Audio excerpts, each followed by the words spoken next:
विनोद जी को हम साथ चाह रहे थे स्टूडियो में आए, लेकिन विनोद जी कहीं ट्रैवल कर रहे थे तो इसलिए आ नहीं पाए, इसीलिए कहीं बाहर से। बेंगलुरु में है विनोद जी, कहां पर है? मैं संयोग से बेंगलुरु में हूँ। हाँ। और बेंगलुरु वो धरती है कर्नाटक की, हाँ। जहाँ पिछड़ों को लेकर के देवराज के जमाने से राजनीतिक लड़ाई लड़ी गई है। हाँ।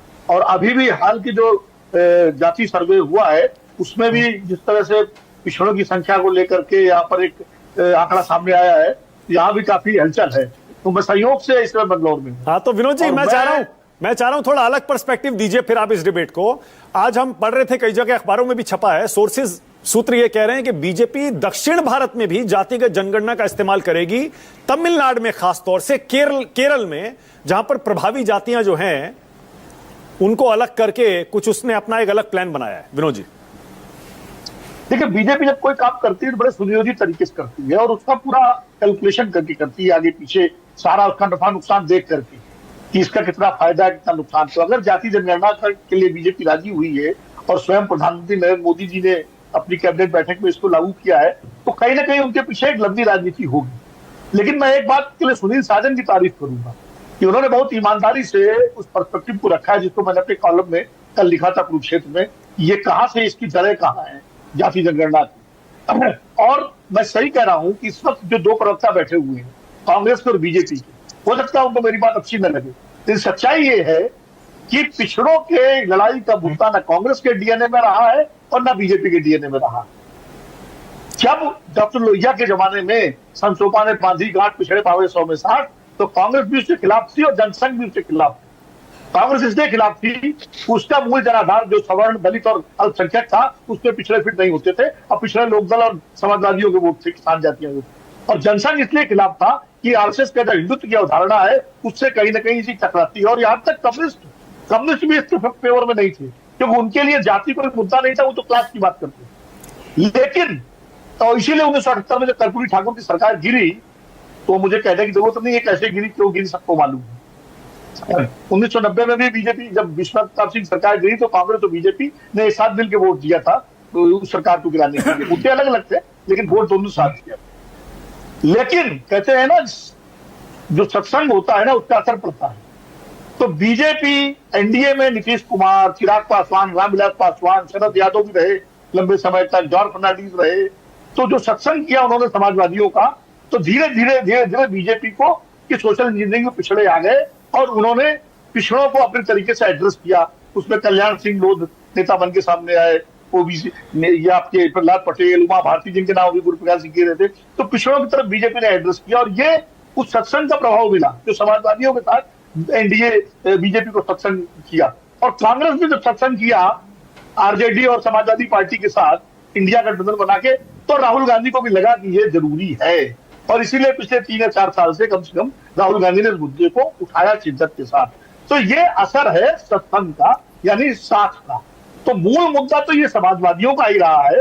अब क्रेडिट लेने के लिए बीजेपी भी श्रेय लेगी, कांग्रेस भी श्रेय लेगी कि राहुल गांधी का मुद्दा है। अब बीजेपी कहेगी मोदी जी ने किया है, पहले ओबीसी चीफ प्राइम मिनिस्टर, हालांकि पहले नहीं है, पहले देवगौड़ा थे ओबीसी प्राइम मिनिस्टर, लेकिन फिर भी। तो कुल मिलाकर के ये मुद्दा, ये देश, मैं देखिए मानक जी आपके साथ हमेशा डिबेट में आ जाऊं और आज से नहीं, जिस दिन नीतीश कुमार और तेजस्वी यादव आके प्रधानमंत्री नरेंद्र मोदी जी से मिले थे इस मुद्दे की को लेकर के, और बीजेपी की बिहार इकाई भी साथ में आई थी, उस दिन से मैं लगातार हर डिबेट में कहता रहा हूं कि जाति जनगणना मुद्दा 2024 से लेकर के उसके आगे की राजनीति का केंद्रीय मुद्दा बनेगा। और तब बहुत सारे मेरे मित्र सहमत नहीं होते थे और मैंने लिखा भी इसको, और आज वो केंद्रीय मुद्दा बन रहा है। और ये बात मैं मानता हूं कि बात अब आगे तक जाएगी। ये मंडल 2 है, मंडल 1 ने जिसमें देश की राजनीति को बदला, जो भी सुनील साजन ने कहा कि विश्वनाथ प्रताप सिंह हार गए चुनाव 91 का, उनकी पार्टी हार गई, तो जबकि मंडल लाए थे। लेकिन फायदा मिला मुलायम सिंह यादव को, फायदा मिला नीतीश कुमार को, फायदा मिला लालू प्रसाद यादव को, रामविलास पासवान को, शरद यादव को, क्योंकि ये उस राजनीति के मूल लोग थे। अब ये मंडल 2 है। अब इस मंडल 2 का फायदा किसको मिलेगा ये देखना बड़ा दिलचस्प होगा, क्योंकि आधे मूल लोग एनडीए में है और आधे इंडिया गठबंधन में। तो ये दिलचस्पी है। समाजवादी पार्टी और आरजेडी इंडिया गठबंधन में है, एनडीए और एलजेपी वो इधर है, एनडीए में है जेडीयू और एलजेपी।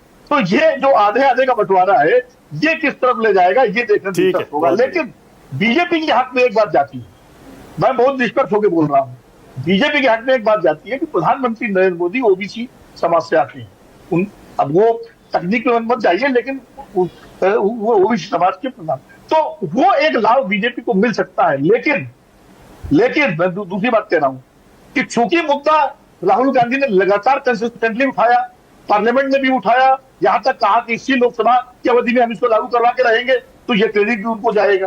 तो अब ये दोनों की बीच में जो होगा, क्या कहते हैं, दोनों तरफ के जो ये में करके भी दिखाया दावे प्रस्तावे हैं, इनके बीच का टकराव, ये क्या नतीजा लाएगा, ये आगे आने वाली राजनीति पर निर्भर करेगा। और कौन सी पार्टी और कौन सा ब्लॉक इस मुद्दे को लेकर जनता के बीच में तरीके से जाता है, तो वो उस पर तय होगा। कांग्रेस की समस्या ये है, या निशांत आनंद जी मुझे क्षमा करेंगे, कि कांग्रेस की समस्या ये है कि राहुल गांधी जो बोलते हैं, कांग्रेस के तमाम पुराने सोच के नेता जो है, उनको बात हजम नहीं होती।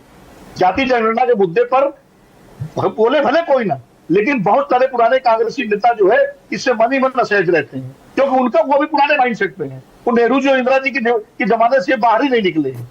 बीजेपी के साथ ये है कि भले बीजेपी के नेता अंदर से इसको पसंद न करें, बहुत सारे वहां भी जो बयान है, लेकिन अगर प्रधानमंत्री नरेंद्र मोदी ने इसको कह दिया तो फिर वो सब कुछ टाइम पर चलेंगे। तो राहुल गांधी के सामने सबसे बड़ी चुनौती है अपनी पार्टी को फॉल इन लाइन करके अपने मुद्दे पर लेके आना, और बीजेपी के सामने सबसे बड़ी चुनौती है कि उसका भी जो राजनीतिक अतीत है, उससे, क्योंकि हाल के बयान है ना, पुराने नहीं है। राजीव गांधी का बयान सही कह रहे हैं, बैगेज दोनों को, बिल्कुल विनोद जी, हाँ बिल्कुल सही कह रहे हैं। जाति जनगणना, महापाप, ये बैगेज जो है मुद्दा है, ये सब तो हाल के बयान है, तो ये हॉन्ट उनको भी करेंगे, तो दोनों को हॉन्ट करेंगे। लेकिन ये जीत सामाजिक न्याय की पार्टियों की है, ये आरजेडी की जीत है, ये समाजवादी पार्टी की जीत है, जनता दल यूनाइटेड की जीत है, ये लोक जनशक्ति पार्टी की जीत है। जो लोहिया, जयप्रकाश, कर्पूरी ठाकुर के राजनीतिक वंशज है, ये उनकी जीत। ठीक है, ओके। नवल किशोर, जल्दी से 10 सेकंड्स, आप कुछ कहना चाह रहे थे, जल्दी से। बस मैं बीजेपी का परिवारवाद पे खोखलेपन के विषय में बताना चाहता था कि चिराग पासवान को कहाँ रखते हैं। मांझी जी जिनके पार्टी में बाप बेटा सास और बहू ही है, उसके अलावा बेचारे गुरु प्रकाश जैसे तो सैकड़ों लोग हैं, राजनाथ गुरु प्रकाश सिंह, पासवान, कल्याण सिंह का, 10 सेकंड्स, गुरु प्रकाश, 10 सेकंड्स। इस तरह का खोखलापन जो है, वही मैं बताना चाहता था। मानक जी देखिए, लालू, तेजस्वी, तेज प्रताप से आगे बढ़ना होगा, तभी सामाजिक न्याय स्थापित होगा। लालू विधान परिषद, राबड़ी विधान परिषद, तेज प्रताप मंत्री, तेजस्वी मंत्री, रोहिणी लोकसभा, मीसा भारती राज्यसभा। सामाजिक न्याय परिवार से बाहर निकालिए, सामाजिक न्याय परिवार से बाहर निकलेगा।